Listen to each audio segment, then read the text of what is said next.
η προβολή και οι ενσαρκώσεις της ψυχής μέσα στο χωροχρόνο.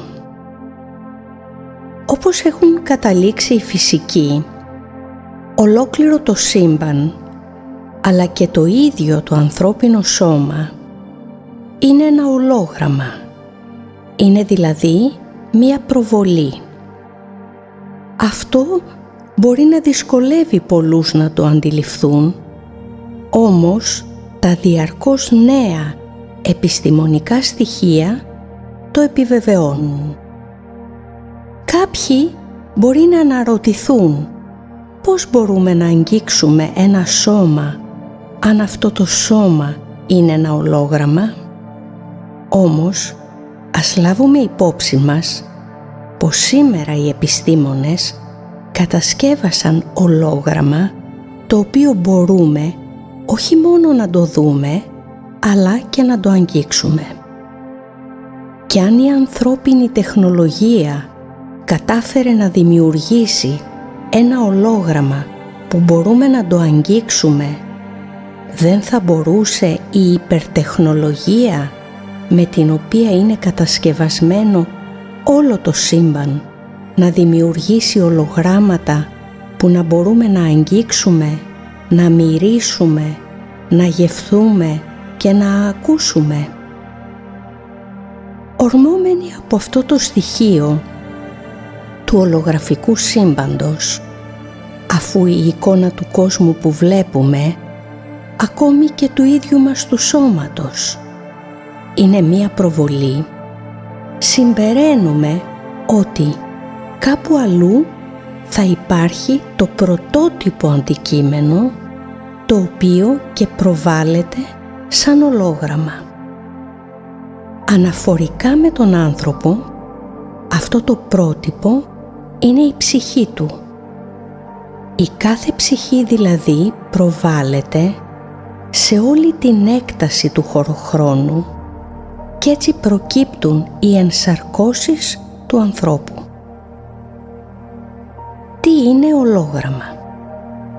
Το ολόγραμμα δημιουργείται από τη ζεύξη, δηλαδή την ένωση δύο φωτεινών κύματων, ενός βοηθητικού φωτεινού κύματος, δηλαδή μιας ακτίνας φωτός που ονομάζεται δέσμη αναφοράς, και ενός δεύτερου σκεδαζόμενου, δηλαδή διασκορπιζόμενου κύματος δεύτερης ακτίνας φωτός που ονομάζεται δέσμη του αντικειμένου.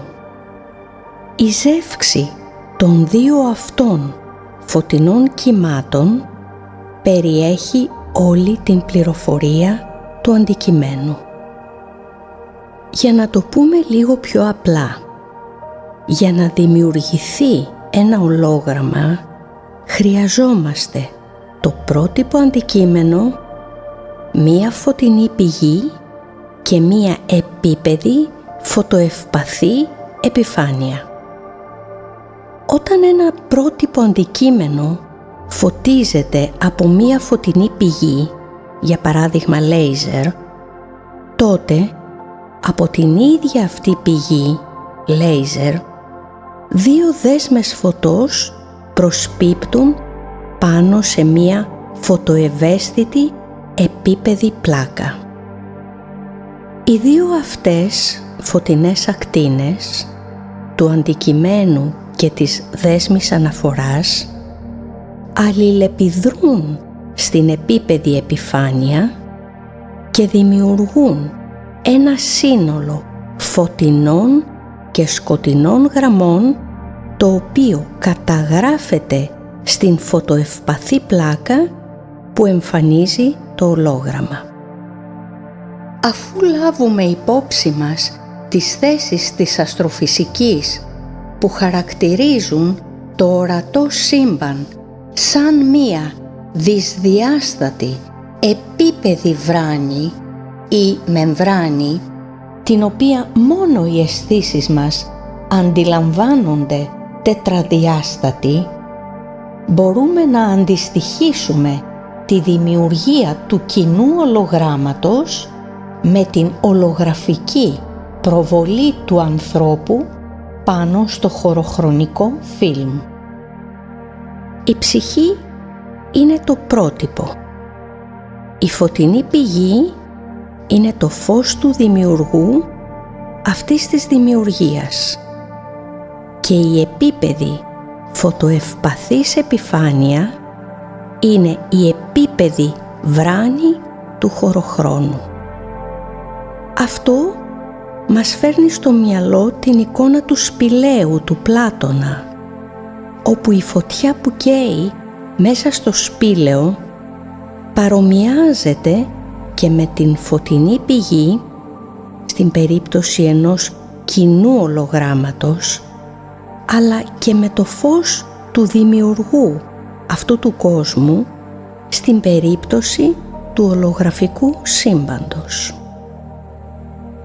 Τα αντικείμενα που περνάνε πίσω από τις πλάτες των φυλακισμένων αντιστοιχούν με τα πρότυπα τα οποία, καθώς φωτίζονται από την φωτεινή πηγή ή το φως της φωτιάς του δημιουργού, προβάλλονται επάνω στον τοίχο του σπηλαίου που αντιστοιχεί ή με την φωτοευαίσθητη επίπεδη επιφάνεια στην περίπτωση του απλού ολογράμματος ή με την επίπεδη χωροχρονική βράνη στην περίπτωση του κόσμου μας.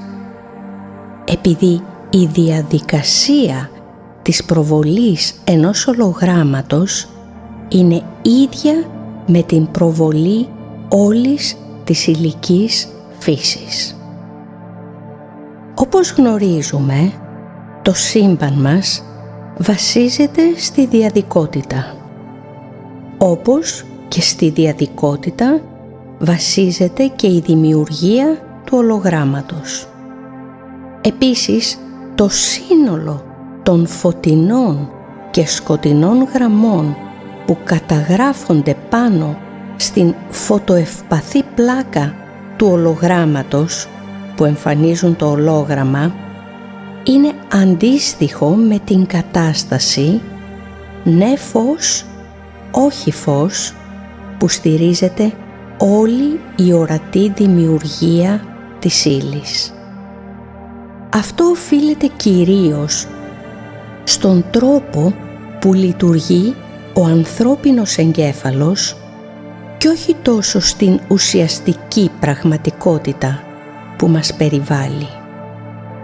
Ο νευροφυσιολόγος Καρλ Πρίμπραμ ισχυρίζεται ότι ο εγκέφαλος λειτουργεί σαν ένας διερμηνέας ολογράμματος που αποκωδικοποιεί ένα ολογραφικό σύμπαν.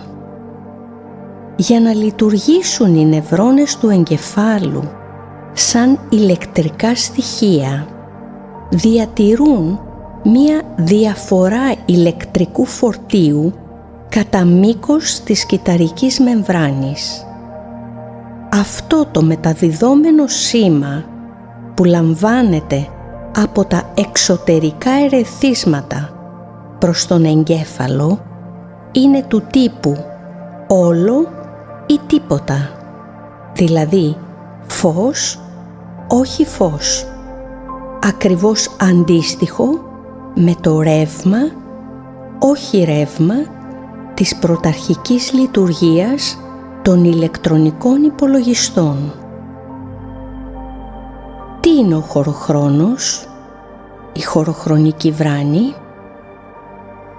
Όπως είπαμε, για την προβολή της ανθρώπινης ψυχής, η επίπεδη φωτοευαίσθητη πλάκα, η οποία δέχεται τις δύο δέσμες φωτός, δηλαδή την διτότητα του δημιουργού, αντιστοιχεί με το χωροχρόνο.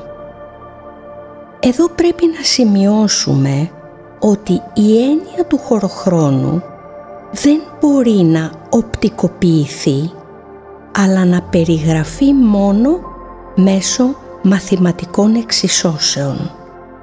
Επειδή όλος ο ορατός κόσμος γύρω μας δεν αντιστοιχεί με την ουσιαστική πραγματικότητα, την οποία η ανθρώπινη νόηση είναι σχεδόν αδύνατον να την αντιληφθεί.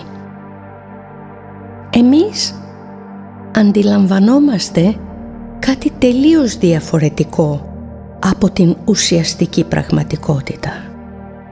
Γι' αυτό και ο Ιταλός φυσικός, καθηγητής στο Πανεπιστήμιο της Εξ Μασσαλίας, ο Κάρολος Ροβέλι, έδωσε ως τίτλο του βιβλίου του την εξής πρόταση: «Η πραγματικότητα δεν είναι αυτό που φαίνεται».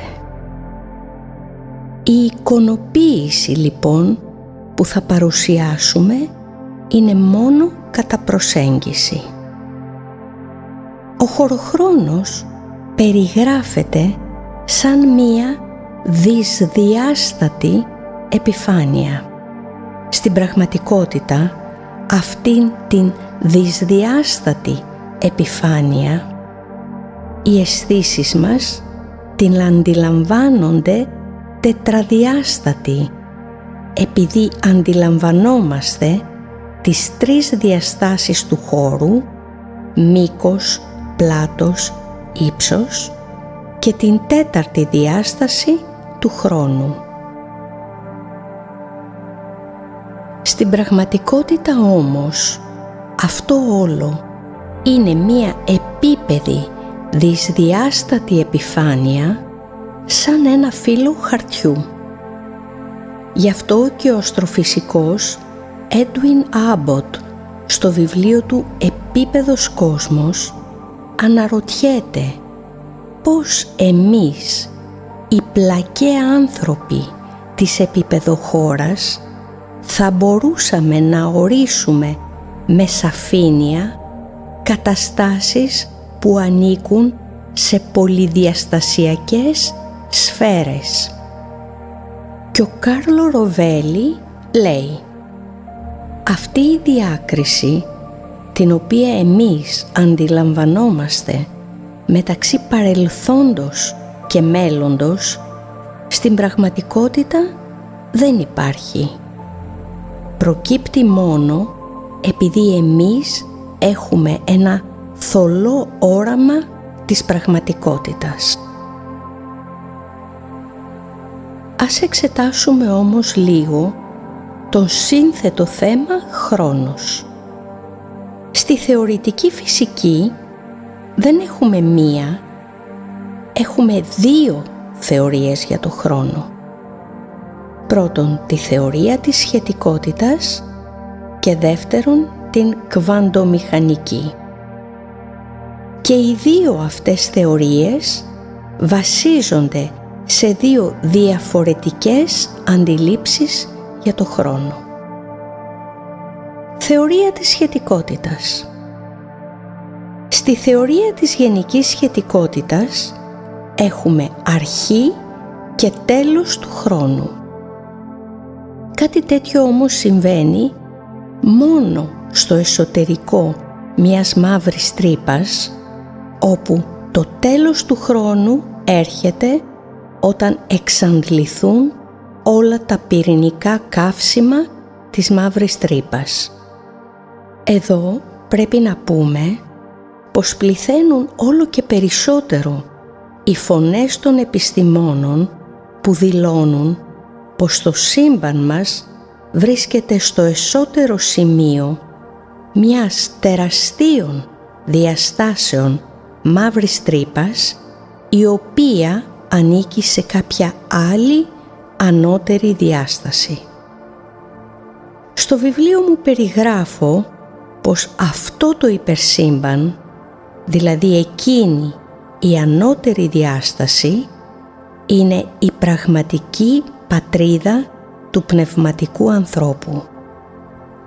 Εδώ μπορούμε να αιτιολογήσουμε και το εδάφιο από το Ευαγγέλιο του Ιούδα, που ο Χριστός μιλάει για το τέλος του χρόνου και λέει: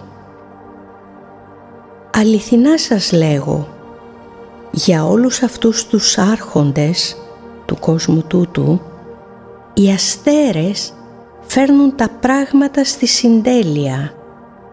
Ο Σάκλας, όταν συμπληρώσει το χρονικό διάστημα που ορίστηκε για αυτόν και θα τελειώσουν αυτό που είπαν ότι μπορούν να κάνουν, τότε όλοι θα καταστραφούν μαζί με τα δημιουργήματά τους.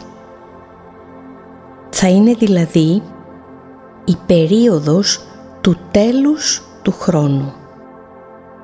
Σύμφωνα με τη θεωρία της γενικής σχετικότητας, αυτό που η ανθρώπινη φυσιολογία εκλαμβάνει ως ύλη είναι στην πραγματικότητα η καμπύλωση των τριών διαστάσεων μήκος, πλάτος, ύψος προς την τέταρτη διάσταση που είναι ο χρόνος.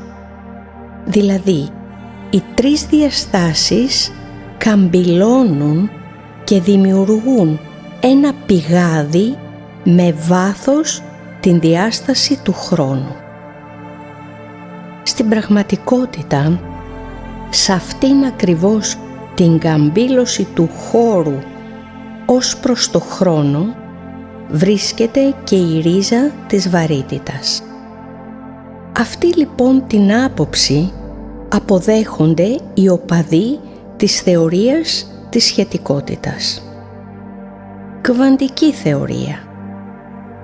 Αντίθετα, η κβαντική θεωρία βλέπει τον χρόνο σαν κάτι πιο ρευστό, με δυνατότητα μετάβασης από το παρελθόν στο μέλλον και από το μέλλον στο παρελθόν.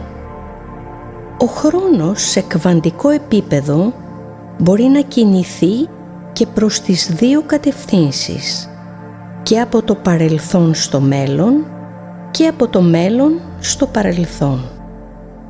Η προσπάθεια των φυσικών είναι να παντρέψουν αυτές τις δύο θεωρίες, της σχετικότητας και της κβαντικής, και να δώσουν μία συνολική θέση για το μυστήριο του χρόνου, επειδή και οι δύο αυτές θεωρίες λύνουν πάρα πολλά προβλήματα. Προσωπικά πιστεύω πως η αλήθεια βρίσκεται στη σύνθεση αυτών των δύο θεωριών. Σε μεταφυσικό επίπεδο και οι δύο αυτές θεωρίες μπορούν να αιτιολογήσουν και να ερμηνεύσουν πολλά μεταφυσικά μυστήρια αναφορικά με την προβολή της ψυχής στο χωροχρονικό συνεχές και να αιτιολογήσουν ακόμη και την έννοια του κάρμα. Έχουμε λοιπόν ένα πρότυπο που είναι η ψυχή, η οποία βρίσκεται έξω από τον χωροχρόνο σε μία άλλη διάσταση, και έχουμε μία επίπεδη χωροχρονική βράνη πάνω στην οποία αυτό το πρότυπο ψυχή προβάλλεται και εμφανίζει τον υλικό άνθρωπο. Ας επανέλθουμε για καλύτερη κατανόηση στην προηγούμενη εικόνα, όπου ο χώρος αναδιπλώνεται βάσει του χρόνου μέσα σε ένα βαθύ πηγάδι που μας εμφανίζει, καταχρηστικά το λέω, μία εικόνα όπου τα αναδιπλούμενα χωρικά καρέ μοιάζουν σαν επάλληλα φύλλα χαρτιού, τα οποία τοποθετούνται το ένα πάνω στο άλλο σε σχέση με το χρόνο.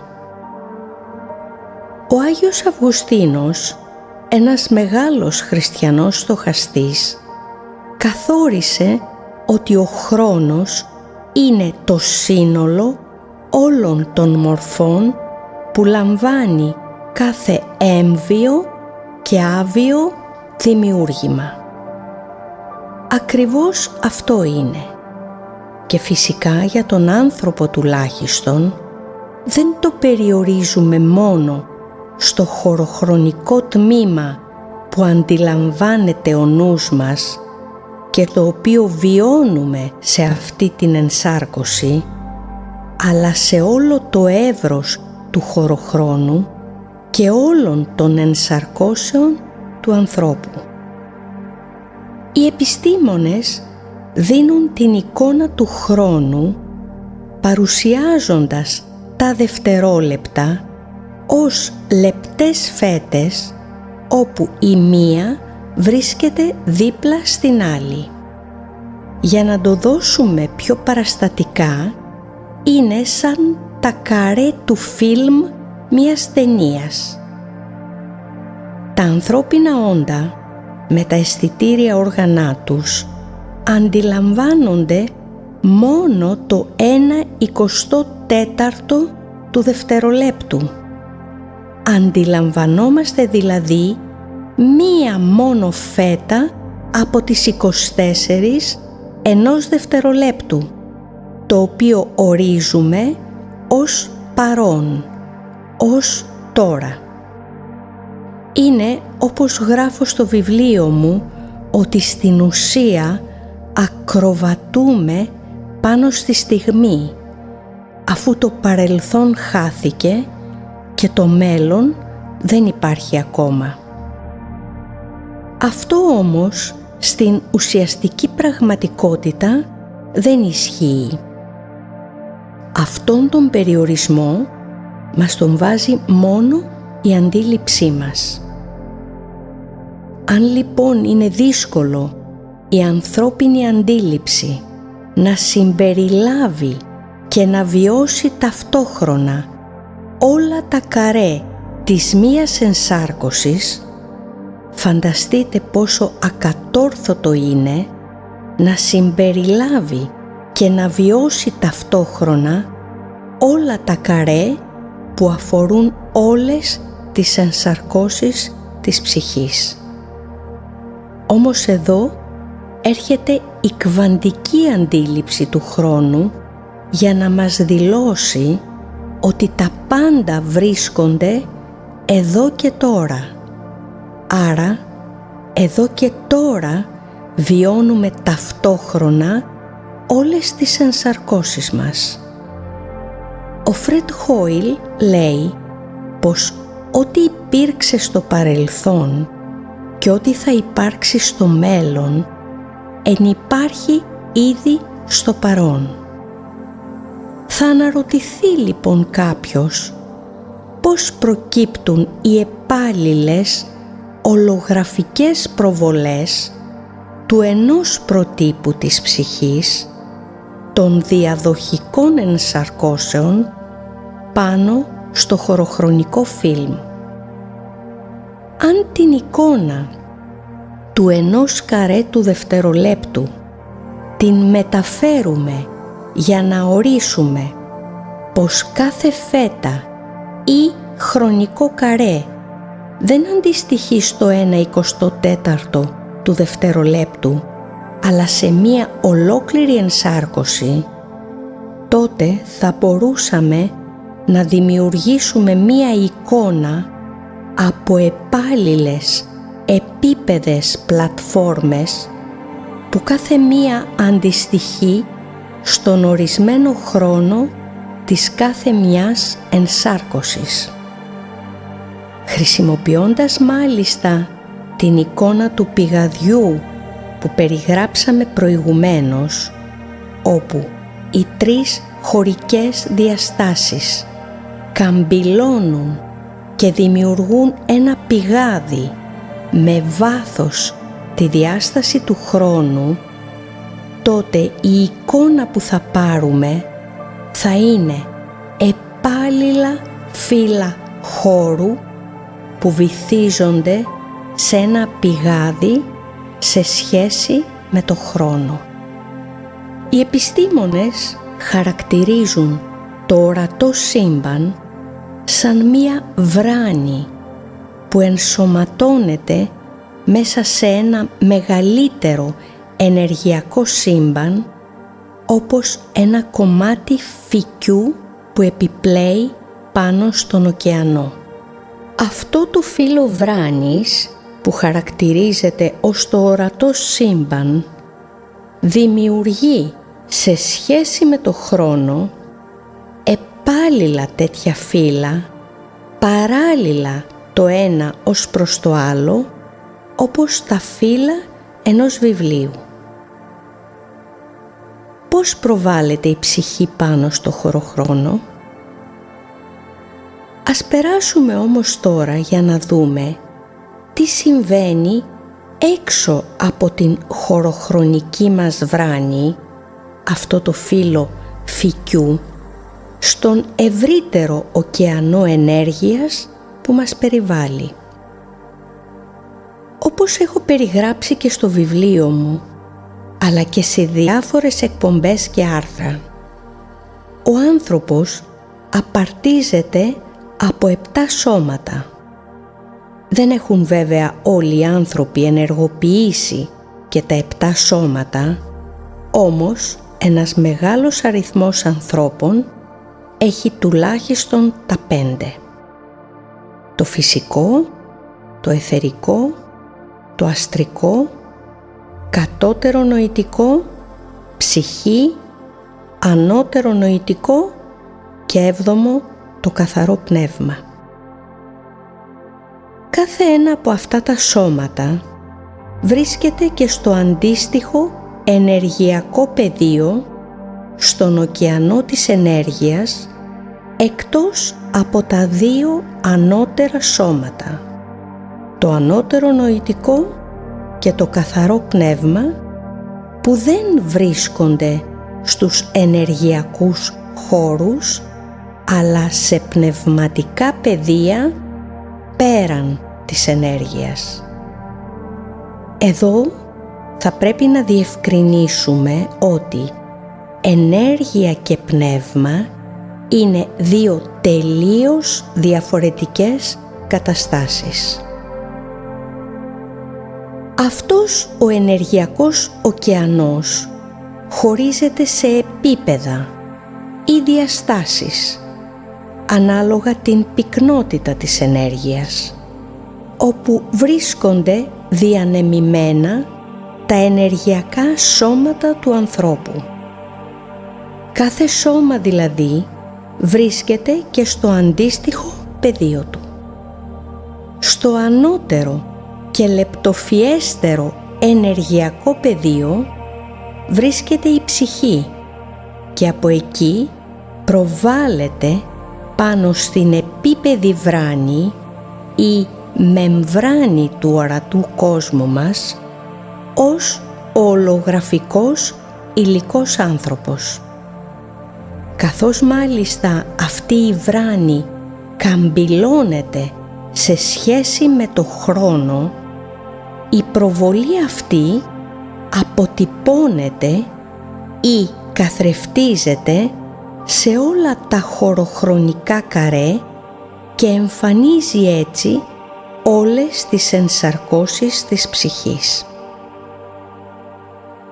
Πώς μια στιγμή του παρόντος επηρεάζει ταυτόχρονα όλες τις προβολές ενσαρκώσεις του ανθρώπου και στο παρελθόν και στο μέλλον. Όμως, ερχόμαστε πάλι να πάρουμε τις βαθύτερες απαντήσεις για το μυστήριο του χρόνου από την κβαντική οπτική του θέματος με την ονομασία αναδρομική αιτιότητα. Αναδρομική αιτιότητα είναι ένας όρος που χρησιμοποιεί η κβαντική για να περιγράψει την αλληλεπίδραση ανάμεσα στο παρελθόν και το μέλλον. Εδώ θα πρέπει να διευκρινίσουμε ότι δεν υπάρχει άμεση επικοινωνία από το μέλλον στο παρελθόν. Όμως, μία απόφαση που λαμβάνεται στο παρόν μπορεί να επηρεάσει αυτόματα και το μέλλον αλλά και το παρελθόν. Αυτό δικαιώνει και τους οπαδούς της χριστιανικής θρησκείας, που θεωρούν ότι μία και μοναδική είναι η ενσάρκωσή μας, όπου σε αυτήν θα κριθεί και η πορεία της ψυχής μας. Αλλά δικαιώνονται επίσης και οι οπαδοί των ανατολικών θρησκειών που πιστεύουν στις πολλές ενσαρκώσεις επειδή ισχύουν και τα δύο. Είναι αυτό που γράφω στο βιβλίο μου, πως όλοι έχουν ποσοστό δικαίου. Ποιος ο ρόλος του κάρμα? Ερχόμαστε τώρα να εξετάσουμε το κάρμα. Το κάρμα, δηλαδή ο νόμος της ανταποδοτικής δικαιοσύνης, δρά ακαριέα με κάθε πράξη μας, επειδή μέσα στην ίδια χρονική στιγμή υπάρχει και παρελθόν και παρόν και μέλλον. Απ' την άλλη πάλι έχουμε την δυνατότητα με τις αποφάσεις που θα πάρουμε σε αυτή τη ζωή να επηρεάσουμε και τις παρελθούσες ενσαρκώσεις μας, οι οποίες διαδραματίζονται και αυτές τώρα, αλλά και τις μελλοντικές, επειδή ό,τι υπήρξε στο παρελθόν και ό,τι θα υπάρξει στο μέλλον ενυπάρχει ήδη στο παρόν. Μόνο η συνείδησή μας κάνει το διαχωρισμό και μας δημιουργεί το αίσθημα της ιστορικής ακολουθίας και αυτό του περάσματος του χρόνου, όπως λέει ο Φρεντ Χόιλ. Συμβαίνει δηλαδή αυτό που πολλές φορές λέω, πως αν πάρουμε μία χρονομηχανή μπορούμε να επισκεφτούμε τον εαυτό μας σε κάποια παρελθούσα ή μελλοντική ενσάρκωσή μας.